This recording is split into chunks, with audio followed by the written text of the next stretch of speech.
Is counter Carcagina I Gundé Kerry atá sever ó thaobh oidhreacht seandálaíochta agus stara. Capach Archaeological Management Solutions ag comhairle Gundé Kerry chun tuairt fé isrithe seandálaíochta gá strácha de bhóthar an enathachta sé le ling 2020 agus 2021. Mar chuideanna fisrithe seo, bhí survey le brachadóir miotal ag Ballinclare, díreach lasmo de Hráidbhalla á Unskull.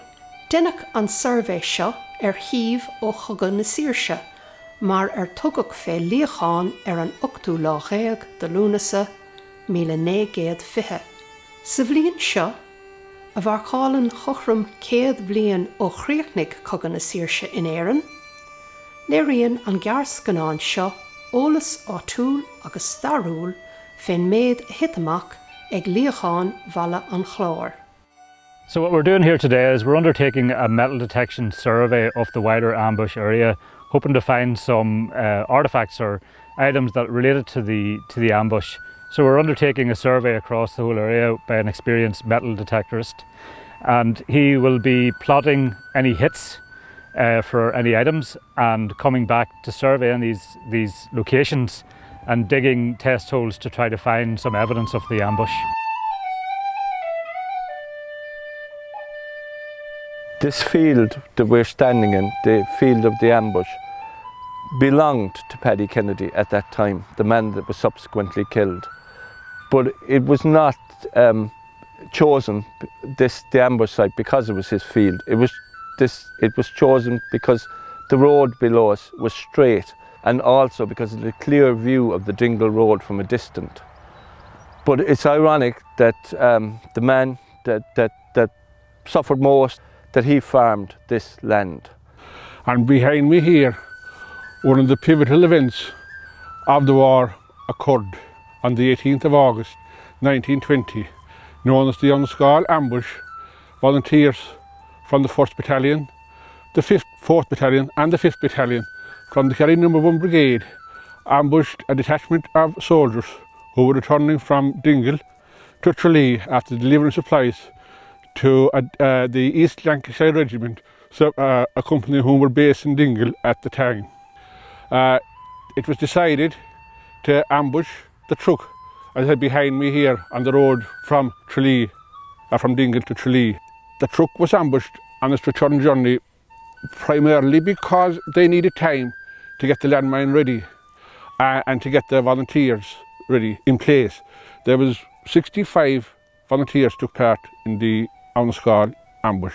In the ditch here behind me, there was roughly 25 volunteers, each with their shotgun and their 2 rounds of ammunition. And about 50 yards up further up, roughly where we're standing now, the 6 riflemen were positioned. On the hill, back towards Dingle, there was a semaphore man ready to give warning when the truck came into view. And when the truck came into view, he duly gave him the warning. The landmine was set up and covered. Paddy Kelly used there would have been telegraph poles along the road at the time, and Paddy Kelly says he used the telegram poles as a kind of a countdown for his landmine, and when the truck got to a certain pole, he detonated the landmine, and he detonated it successfully. Ty Brosnan gave the order to pull back, and they came at the truck from both sides, from the Unskull side here to my right and from the Dingle side to my left, firing on the truck as they approached. And as when they got within 20 or 25 yards of the truck, the soldiers in the truck raised the white flag and surrendered. Behind us on the hill is Dr. Kane's house. This is where the 6 injured soldiers were taken after the ambush, and Dr. Kane treated them here. Most of the injuries were very superficial, but it's interesting that when the lads escorting the soldiers to Dr. Kane's were reprimanded by Dr. Kane's, he told them they were bloody fools for not covering up their faces. The soldiers anyway were treated by Dr. Kane, and they were returned to the village, and later on that night they were collected by a black and tan lorry which came from Tralee, which brought them to the barracks in Tralee.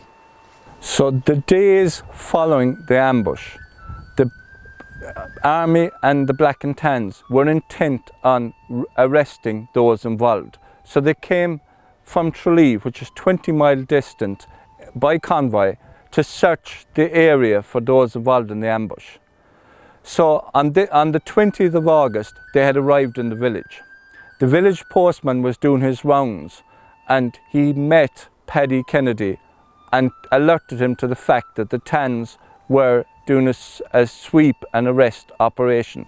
So Paddy Kennedy left his field of hay in the distance and came across the fields to the side of this hill, where he and 4 others lay in the ferns and the grass here, safe as they thought at the time from the Tans. The Tans searched the village and could find nobody.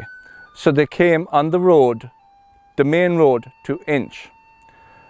But it was normally at the time, the Tans would not leave the lorry. They were safe on the roads because they were less likely to be attacked. But on this occasion, they parked the lorry and they left the lorry and came up to towards this hill, crossing the fields.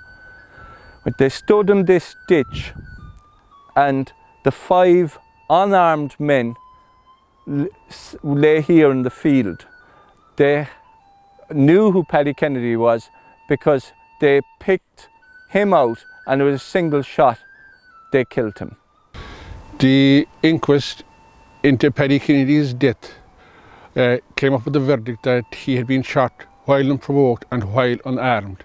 But it also identified 2 individuals who took part in the shooting. One of them, a soldier, I think he's referred to as Ginger, and I have no idea what happened to him subsequently. The other fellow, however, was a Tan, Jasper, Godfrey Jasper, and he was to pay dearly for his part in the actions here.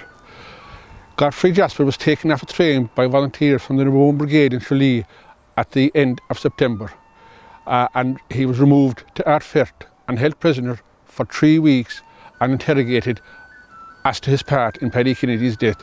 He was found guilty of causing his death and he was subsequently executed and buried in the dunes in Archaeologists. Ironically, his body was repatriated to England afterwards, and the man who played a big part in helping his family repatriate the body was actually Ty Kennedy, Paddy's brother and intelligence officer with the Kerry No. 1 Brigade, widely regarded as the best intelligence officer in Ireland and a full-time worker with Kerry. He was an accountant with Kerry County Council. And it's a measure of the man that he went to the trouble of helping Godfrey Jasper's family repatriate his body, the body of the man that killed his brother. We're here in Ballinclare graveyard where Paddy Kennedy was buried in 1920, and the significance of what happened that day deserves mention. Something like 5,000 people attended Paddy Kennedy's funeral, including 2,000 volunteers and many members that come on. This gives us a strong indication of just how strong the support was by that stage for the volunteers and for the movement.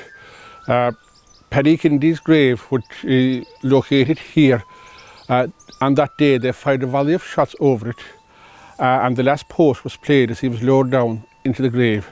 A fitting send-off for a volunteer who deserves to be remembered.